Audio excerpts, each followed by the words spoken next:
একসময় জুট মিলগুলি আলাদা পরিচয় তৈরি করেছিল ব্যারাকপুর শিল্পাঞ্চলের। সেই সুদিন আর নেই। বন্ধ কারখানাই এখন দস্তুর। ভোট যত এগিয়ে আসছে ততই পাট শিল্পের উন্নয়নের প্রতিশ্রুতিতে সরগরম হচ্ছে ব্যারাকপুরে ভোটের বাজার। তারা রাজ্যে ক্ষমতায় এলে ব্যারাকপুর শিল্পাঞ্চলে পাট শিল্পের সুদিন ফিরবে বলে দাবি বিজেপির। বিশ্বজনীয় ব্র্যান্ডিং এবং পাট শিল্পের আধুনিকরণ করা হবে। আপনারা জানেন ব্যারাকপুর শিল্পাঞ্চল জুটের এবং আমাদের জানি এই শিল্পাঞ্চল জুট শিল্পের জন্য বিখ্যাত।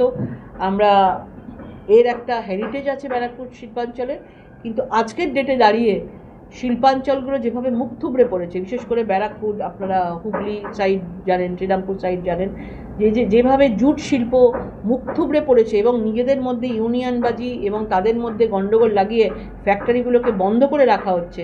এবং বিশেষ করে পাট শিল্প এবং উত্তরবঙ্গের দার্জিলিংয়ে যে চা শিল্প রয়েছে, তাদেরকেও চা শ্রমিকদের যে এখন দুরবস্থা দেখা যায়, চা শ্রমিকদেরকেও চা শিল্পকেও কিন্তু আরও উন্নয়ন কী করে করা যায় তার দিকে নজর দেওয়া হবে।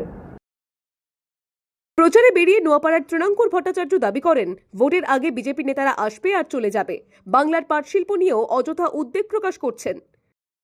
এই জুট শিল্প যে আস্তে আস্তে শেষ হয়ে যাচ্ছে, এর পেছনে কারণ কি? এর পেছনে প্রধান কারণ কেন্দ্রীয় পলিসি এবং জুট শিল্পকে কোনো রকম সাহায্য না করা। জানি না বাংলায় জুট শিল্পের প্রভাব বেশি বলেই জুট শিল্পকে অবহেলা করার কিনা জানি না। ইনফ্যাক্ট অর্জুন সিং যখন বিজেপি ছেড়ে তৃণমূলে মাঝের সময় এসেছিলেন, তিনিও কিন্তু এই জুট শিল্পের কথা বলেই এসেছিলেন। কিন্তু আবার ঠিক কী হলো, তিনি আর বিজেপি ফিরে গেলেন। মানে কি জুট শিল্প সমস্যাটা মিটে গেছিল, নাকি জুট শিল্প প্রয়োজনীয়তা তার কাছে নেই? এই সব কিছু নিয়েই এই নোয়াপাড়ার মানুষ ক্ষুব্ধ। তারা জানেন যে এরা মিথ্যাচার করছে, এবং আমি খুব দায়িত্ব সহকারে বলছি যে যাই বলুক, এই ব্যারাকপুর লোকসভার ক্ষেত্রে তৃণমূল কংগ্রেস দুর্ধর্ষ রেজাল্ট করবে। অন্যদিকে রাজ চক্রবর্তীর দাবি, কেন্দ্রীয় সরকারের দুটি মিল ব্যারাকপুরে বন্ধ। সেটি যদি 1 মাসের মধ্যে খুলে দেওয়ার প্রতিশ্রুতি দেয়, তাহলে তিনি ব্যারাকপুরের প্রার্থীপদ প্রত্যাহার করে নেবেন।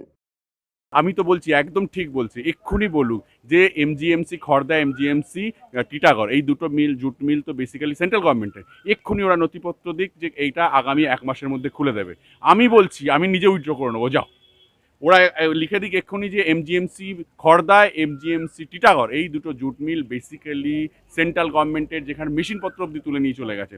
ওরা আজকের দিনে দাঁড়িয়ে সবাই মিলে লিখিতভাবে সবার সামনে দাঁড়িয়ে বলুক যে এই দুটো মিল আমরা 1 মাসের মধ্যে খুলে দেবো। আমি বলছি, আমি উইথড্র, আমার যে নমিনেশন উইথড্র করে নেবো। ব্যারাকপুরের বিজেপি প্রার্থী কৌস্তব বাগচি অবশ্য এই মন্তব্যের জন্য কটাক্ষ করেন রাজকে। রাজ চক্রবর্তীকে আগে জিজ্ঞাসা করুন, উমেশ চৌধুরীর সাথে আটঘাট করে টিটাগড় পেপার মিলের যে একটা পোর্শন জমি রিয়েল এস্টেটের যে মালিকদের বিক্রি করে দেওয়া হলো, এবং সেখান থেকে রাজ চক্রবর্তী কত টাকা পেয়েছেন হিসাব রাজ চক্রবর্তী আগে দিন। বড় বড় কথা বলছেন। আমরা তো বলছি যে সমস্ত মিল কলকারখানা পুনরুজ্জীবিত করা হবে। আমরা এই সমস্ত জায়গাতে সম্পূর্ণরূপে রাজ্য সরকারের নন কোঅপারেশনের জন্য আজকে এনজেএমসির এই অবস্থা। রাজ্য সরকারের ওই একটা কথাই আছে না, সাপ হয়ে কামড়ে ওঝা হয়ে ছাড়ানো, এই ধরনের কথাবার্তা এখন মার্কেটে বলছে। মানুষ সবটাই জানে যে এনজেএমসি কাদের জন্য বন্ধ। মানুষ সবটাই জানে টিটাগড় পেপার মিলের জমি কারা বেচে দিচ্ছে, কারা শ্রমিকদের চোখের জলের উপরে দাঁড়িয়ে রাজনীতি করছে। লুমটেক্সের একটা বড় জায়গা কোন রিয়েল এস্টেটের কাকে বেচেছে, এগুলো সবাই জানে। শ্রমিকদের চোখের জলের উপরে দাঁড়িয়ে টিটাগড় উৎসব পালিত হয়েছে। সব মিলিয়ে বন্ধ জুট মিলগুলি এবার হাওয়া কাটছে ব্যারাকপুর শিল্পাঞ্চলে। ব্যারাকপুর থেকে প্রতীতি ঘোষের রিপোর্ট, দ্য ওয়াল নিউজ।